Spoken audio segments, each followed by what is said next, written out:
with peace, loving people, thriving in a safe, adaptive, and clean environment, driven by accountable, inclusive, and transformative governance.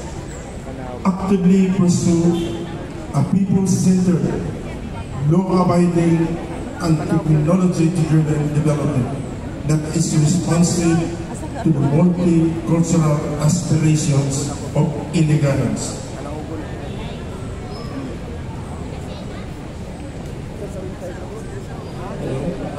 For the Iligan March, may I call on the employees in the City Budget Office.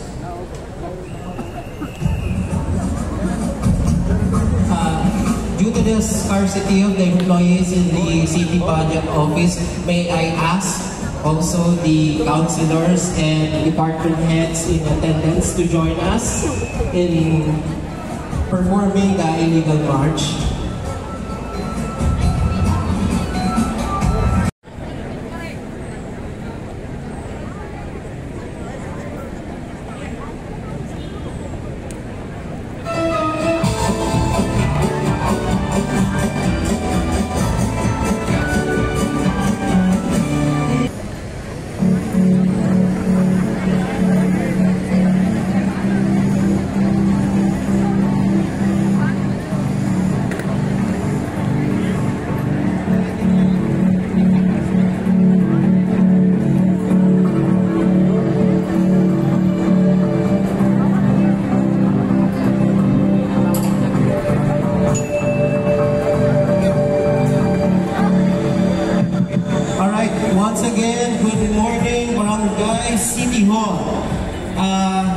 On behalf of the City Budget Office, we would like to extend our warmest greetings to our city officials in attendance. We have our Honorable Vice Mayor Ernest Oliver Wekwekwoy. Good morning, sir.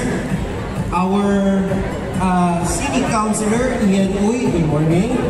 City Councilor Randy Ryan O. City Councilor Renanda Ryan. Good morning, sir. And our Police Director in attendance. Good morning, sir. Now, to formally start the launch of our Pangkadarayaan sa Iligan 2025, may I call on Nas Mangon Randa, the head of the Office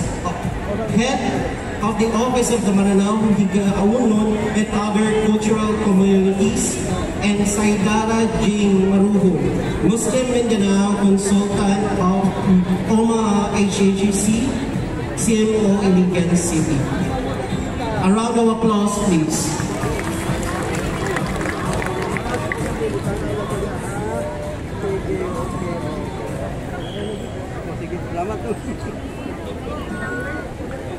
Assalamualaikum warahmatullahi wabarakatuh. Maayong adlaw, Barangay City Hall.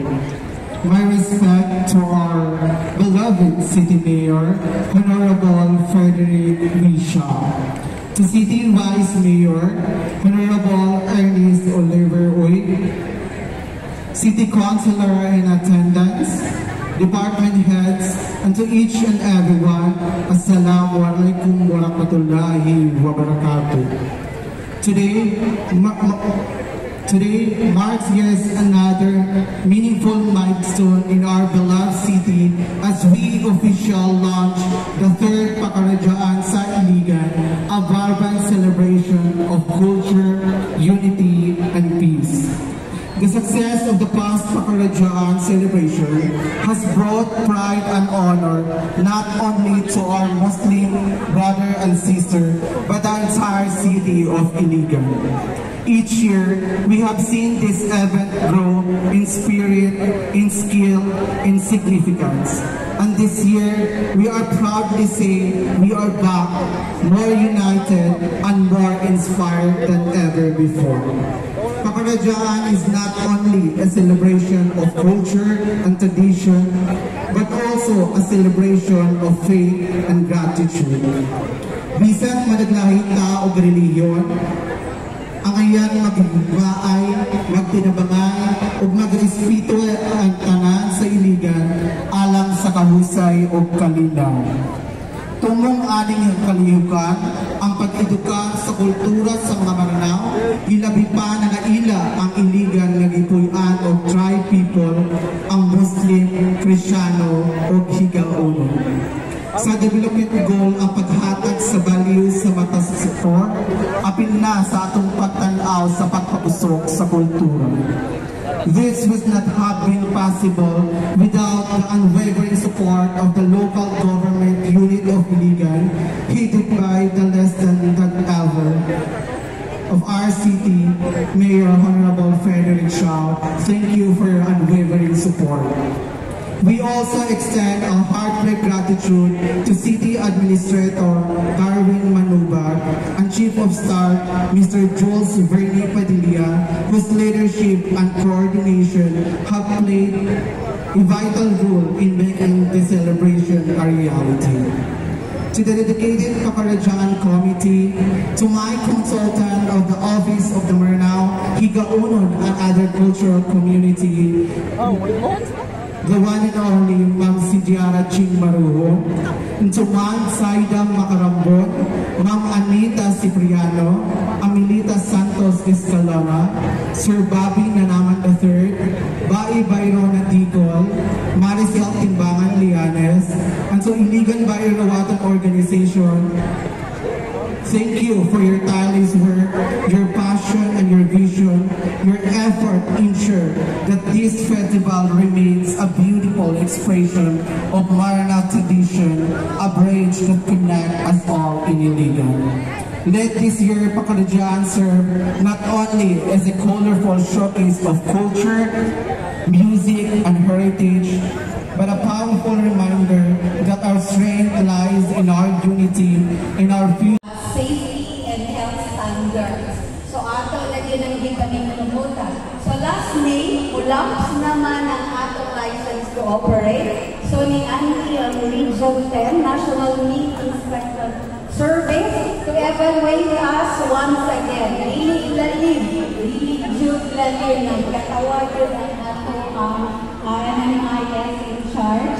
So this morning, we'd like to our Regional Director of NMIS Region 10, Dr. Leon K. Agreda, and our NMIS in charge for Iligan City, Ma'am Marjorie Pahe. We'd like to call also our slaughterhouse staff, Joel Parada, Ma'am Rod Santiago, and of course, the active support of our Tambo manager, si Engineer Loina Ramillos, and Mayor, Vice Mayor, and Councilors. Please receive our 1-year license to operate.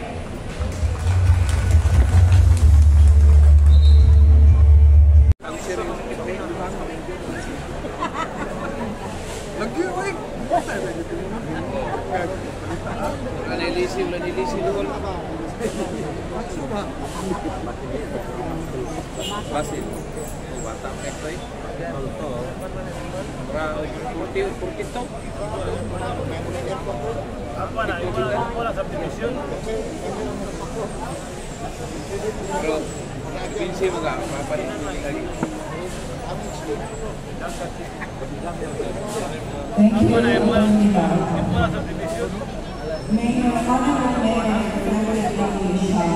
Honorable Vice Mayor, Ernest Oliver, Mag-Releasing the 19th Council of the Sabunang Bangonsod, Ma'am Daniel, the DILG, Colonel Lapis, our department heads, division heads, guests, friends, ladies and gentlemen, Annyeonghaseyo. Good morning and welcome.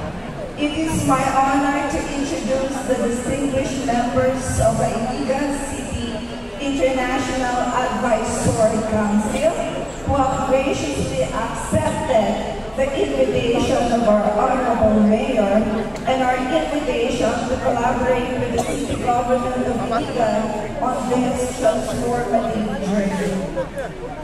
Their visit is a cornerstone in the ongoing preparation of the Iligan Smart Resilience Roadmap, Francisco State University. He is the global authority in blockchain, convergent technology, and international education innovation with academic affiliations across Korea, the US, and China. Thank you, sir. Next, we have Dr. Yung Park, a leader in smart tourism and digital content strategy who has contributed to Korea's national ICT and culture-based tourism initiative. Thank you. Lastly, we have Dr. John Hee, senior researcher at the Chongqing Agricultural Research Institute with over 3 decades of expertise in horticulture, protected cultivation, and ODA-supported agriculture development in Asia and Africa. And of course, let us not forget Captain Hope. Thank you also, Mom Grace Calibas. Kamsahamnida and welcome to Iligan City. We are deeply grateful for your presence and your willingness to share your expertise with our city. We look forward to the meaningful partnerships that will emerge from this historic collaboration. Thank you so much and good morning. Ascenso, Iligan.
Mahayong pagkakita natin tanan, our respect to our mayor, napagkanata si Mayor Freddy Siao, atong Vice Mayor Electric, tanan mga councilors present, padayon lang ta, Ascenso Iligan.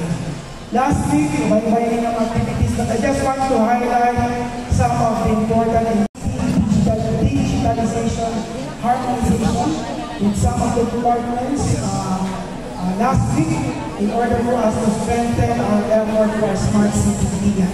We also had our budget forum together with the Regional Director of the Department of Budget and Management. Last week po, nag-highlight kita ang atong UNESCO Technical Working Group meeting at the Creative Digital Hub, reviewing our programs and plans for the 2027 UNESCO Assessment for Iligan City for Arts and Crafts. And last week, nag-meeting ko sa kita sa transition pagdating sa land bank. So, we have a plan to shift to land bank for easier access of our employees to accounts and other services. At kung Sabado, for the first time in Region 10, nag-highlight our first ever drone training with the very first Iligan drone operators. And it's important that there should be an ordinance that will be promulgated to regulate drone operations in Iligan City. Before I proceed, it's but proper and fitting to award our Philippine National Police for their accomplishments. Timing ko tayo ng magkakadawa, Sir Tambis. Palapakan natin si Sir Tambis, and as we call the names of our station commanders, ang kugyangyo po ng ating mga city officials for the photo ops.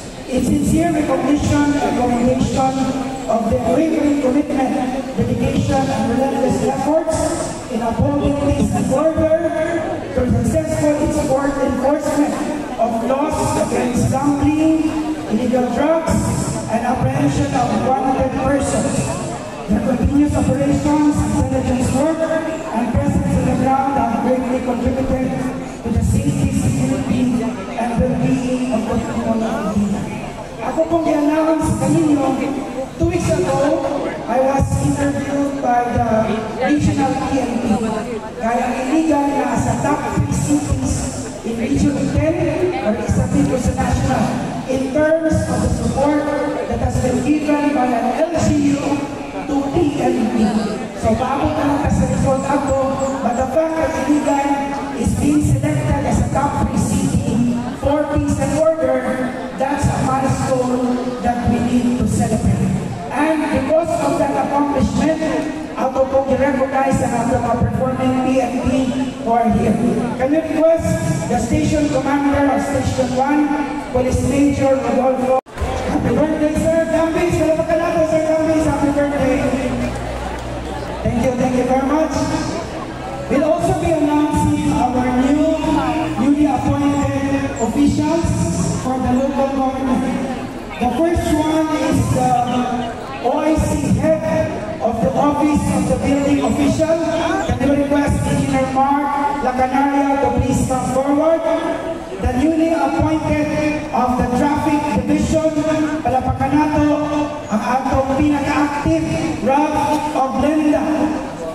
Ako pong gihangin si Bernard Herania o si Benedicto Banyares.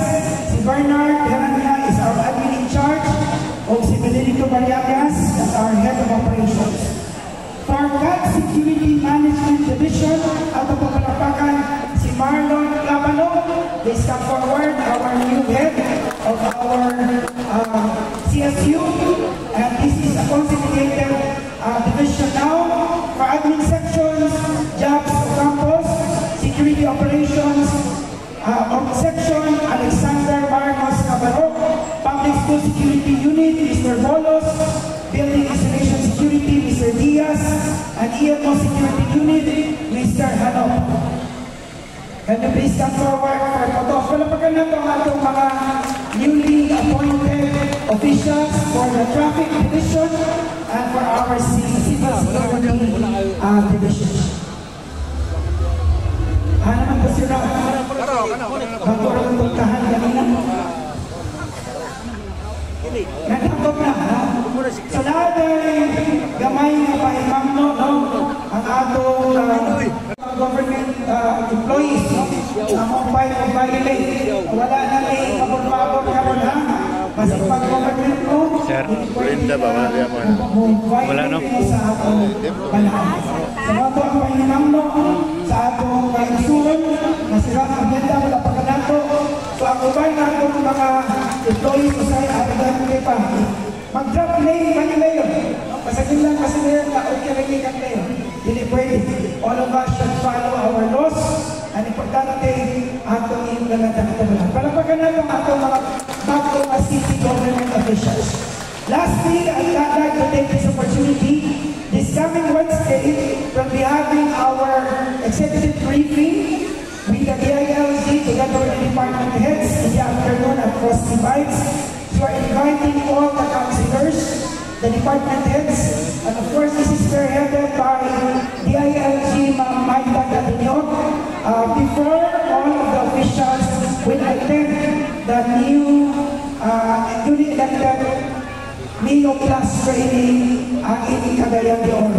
Like to remind you, this Wednesday is the briefing. So all the sections in council sa atong mga department heads, division heads, city administrator, sa atong city director, sa PNP, Colonel Tambis, City Director sa DLG, Mamayla Daniel. Vice Mayor, Elegant City. Sa tanan, Barangay City Hall, mayong lungtang. Ni aging simana, giingan ko ni Mayor na istorya nakadiri sa Tubangan. Iko Mayor, wa ko kandam, dili ko rin pa mo istorya. Pwede sunod na lang. Sa sunod ha, pag-andam mo istorya. Bahala ko ko. Nag-insta sa video man. Ako na lang dahil, mangayon-ayon ko gamay oportunidad na manay na ako na magpasalamat sa inyo sa nianyong pinilihay. Daghang salamat, Barangay City Hall.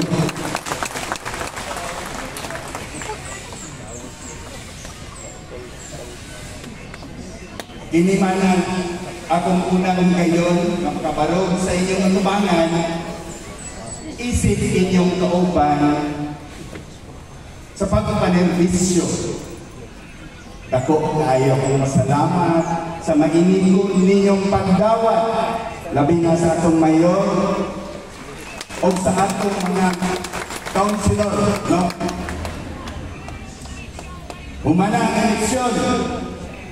Karon na ang panahon sa tindahay na paghibusa.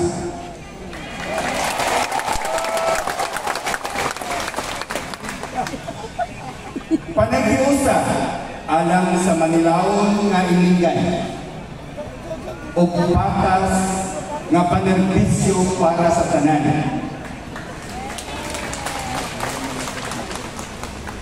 Bago pakuaning larangan sa politika.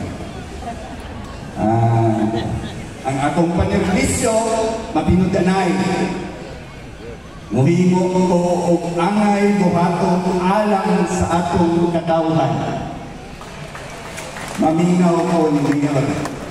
Doon sa mga programa para sa kayuhan sa komunidad. Uban sa suporta siyempre sa atong 19th Council.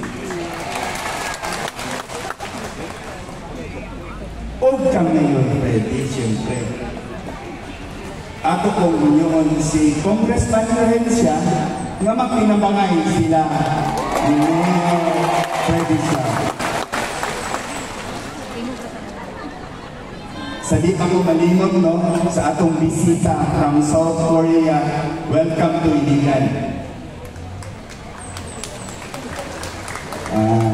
Kahira na sunod sa kong dito, mandun tayo o gagang salamat sa dito.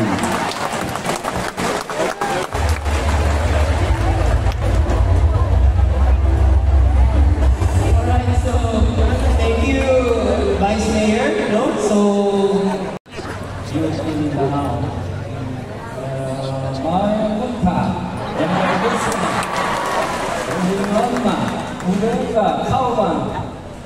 Servicio público.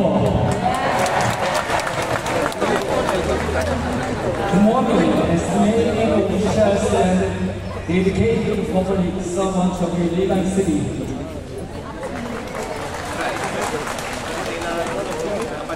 It is a true honor to stand before you today. In this vibrant city of Mindanao, a place rich in culture, history, and resilience. The relationship between the Philippines and Korea is not merely diplomatic or economic. It is born in the top list of countries, the Korean War. Thank you again. Our country is sure of brotherhood,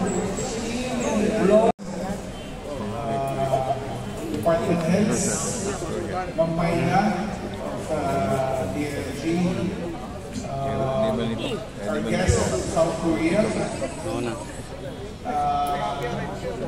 to everyone, at mga bikers, dear fire, sa tanan nga nadini ato ang mga kapulisan. Labaw na sa atong headband. Sir, invited mong tanan. Na size, alas 4, ato na mo. Dito sa ilang balay. Anyway, taga-tamong kamay report. But first of all, I would like to welcome our guests from the Republic of Korea nga nadini for the first time as part of the Iligan International Advisory Council. Ang ilang visit hindi lang courtesy. It's a working visit to help shape our Iligan Smart Resilience Roadmap. That was last year when I visited the country, and I believe I met most of them, together with Dr. Captain Bo. We had a great time, but it was very tight. The schedule was tight and very hectic. But nevertheless, our purpose of going there is reciprocated. Now they're back. They're here in Iligan to see how they can help, at the same time invest in Iligan. So, thank you very much for your visit again. And I would like to inform everyone what the roadmap offers. Tapi-tapi oh. Dari sekili do, sa likod. Further improve the drainage and road systems. Julius. Access to clean water, smart agriculture. Na personally, na-witness na ako dito. Actually, we were eating strawberries from the ground and putting it directly into our mouth. It was so delicious. Lamig tayo. They have how we can improve our healthcare, our renewable energy, as well as tourism development. One particular problem is the waste management. And with their expertise, they can help us. They're not just advisors, but they are here to collaborate, helping us connect to global opportunities like ODA, Regional Development Assistance, and hoping that Iligan will become a model for international cooperation. Atong local efforts are now being aligned with global standards, and we are now taking bold steps forward as one United States. Nagsisuntin tayo kung sa tabang sa Vice Mayor, si Vice Mayor Dodo Quick.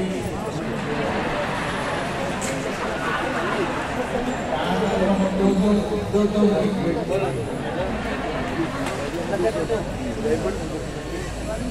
Well, kagabi pa lang dito sa SK. Kailangan sa kabataan. Kailangan ng sports fest. Although, di kalit ko broke out kaya nag-voltage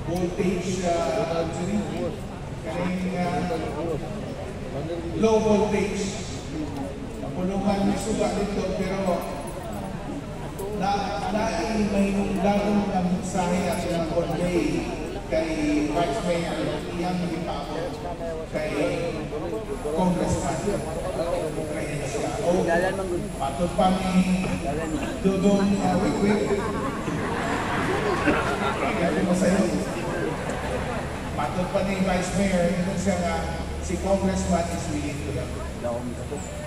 Ang gusto nato is mapadayon nato ang ato ang Iligan General Hospital.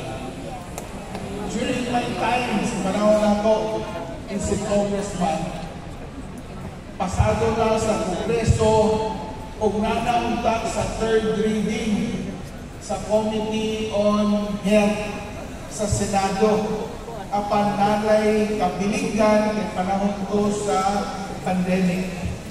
No? Wala itong ma-follow through ng kulangan ng oras na finally ma-approve ko for third and final reading. Sayang, pero sa uman, di mangyari ato, panahon na, and hopefully, in his second term as congressman, no, ni Congressman Rehencia, siyang matabangan saktong suporta coming from the local government para mas mapapaspas o ma-realize na ito ang pag-angkot ng isa ka Department of Health managed na hospital din sa Iligan. Imagine what that hospital can do for us. Dili dali mo manage o mo fund o isa ka hospital din sa Iligan. Mabuti na yung tao ng buhok ni Dr. Daguman. Pero nanikamot kita, pakita ninyo na hinahinay na natong di pa improve ang natong health care services din sa Iligan. Hinahinay, maningingon slowly but surely. No, makita na nato. In fact, kalimut mo ano sa naglawa ko, ba't nag-message na mo hapon the other day na telling me about the wonderful service na iyang na-observe dito sa atong hospital. Although, again, ako'y napamadlong, but nevertheless, makita na natong overall no, a difference na itong panahon. So congratulations, no? And hoping kaning atong biyahan nyo na DOH managed no, hospital ma-realize na ito sa Iligan, kaya dining dapita sa tuwa problematic kay ta, no? Sa ato ang problematic kay ta sa ato ang sige out of the conviction. I need beauty product from Korea. One we visited in Monjo, but it's not available here. So, let's pray na mapadali nato ang ato ang collaboration with the Congressional Office and then hoping ma-realize sa mga opisyalis sa health, sa Department of Health at pagkakatagal. Padahin ko,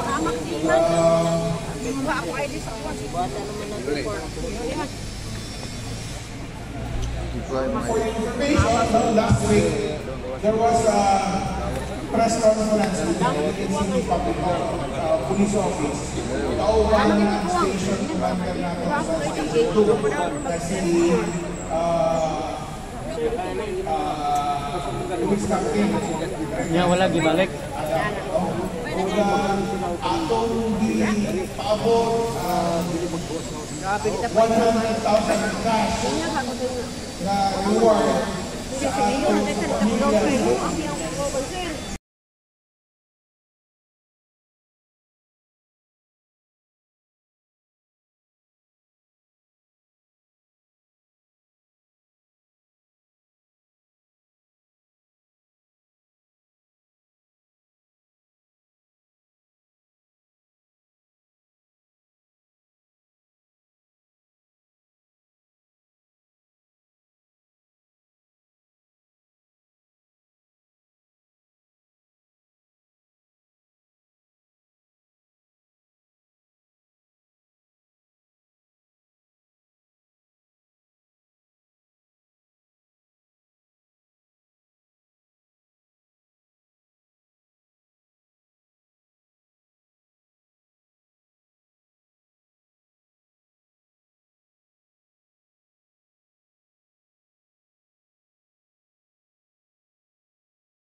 Press B.